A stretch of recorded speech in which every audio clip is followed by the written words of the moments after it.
नमस्कार आत्मा मालिक भाग क्रमांक 16.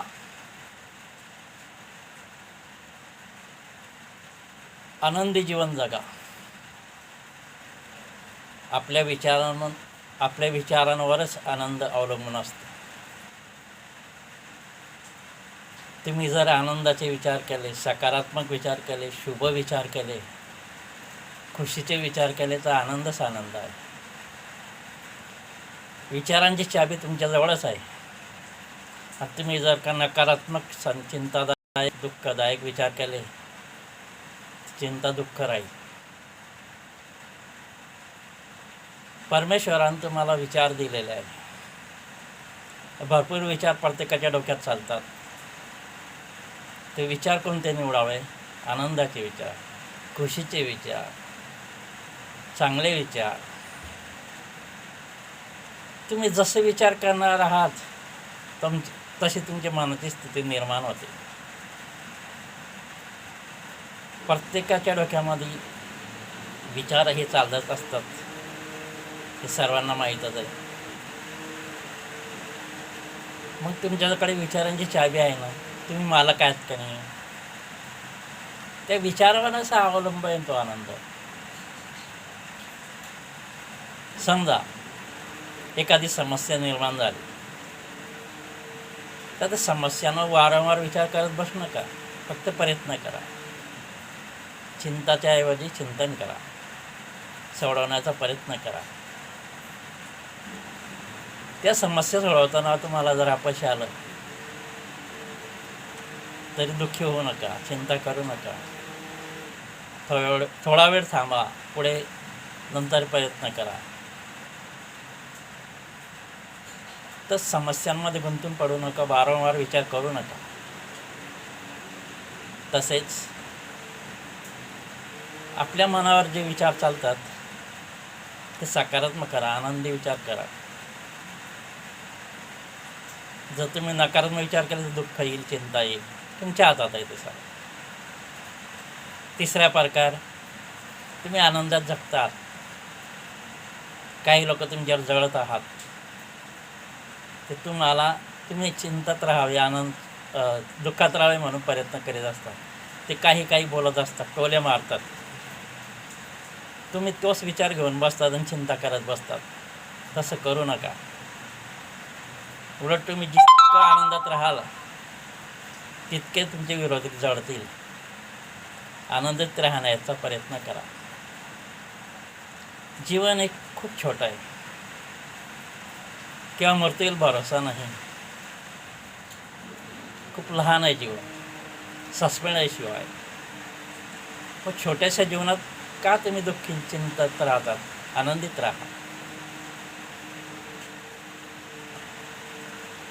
भागवद्गीतेचा एक सार आहे, त्याच्यात म्हटलेलं आहे, क्यों व्यर्थ चिंता करते हो, तुमने क्या पैदा किया जो नष्ट हो गया. म्हणजे आपण खाली हात आलो, खाली हात जाणार आहात. तुम्ही आनंदाने भरलेले आहात. आनंदी विचार करा. तुमच्यावर आहे ते सर्व, विचारांवर सर्व. पुन्हा सांगतो,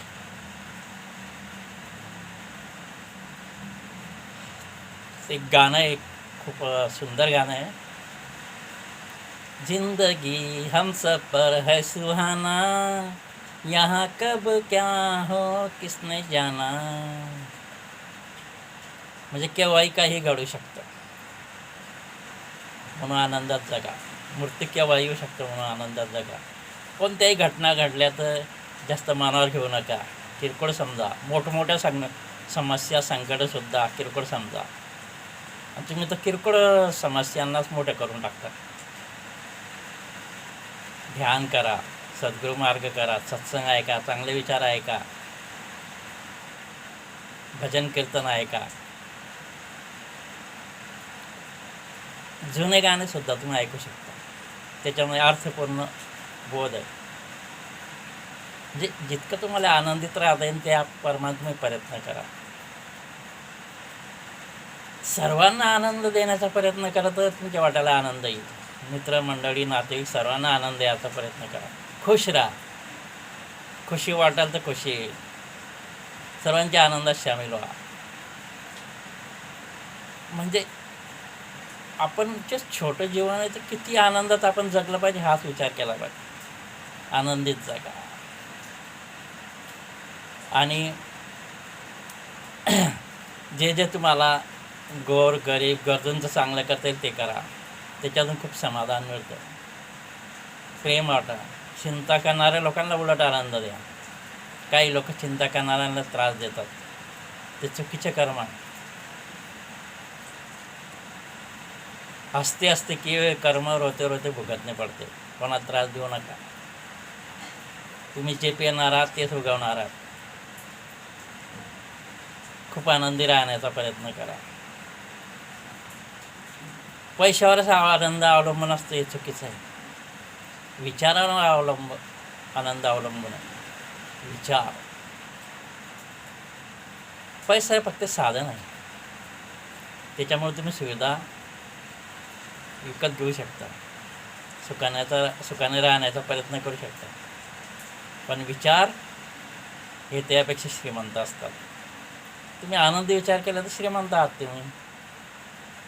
कोण म्हणतो तुम्ही गरीब आहात?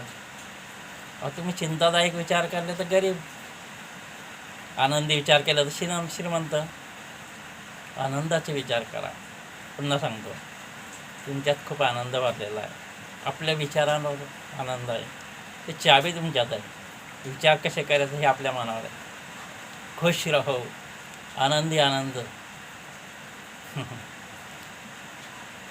त्याच्या जितकं तुम्ही परिसरात, तुमच्या समाजात, मित्रमंडळी सर्वकडे आनंद होणारा असाल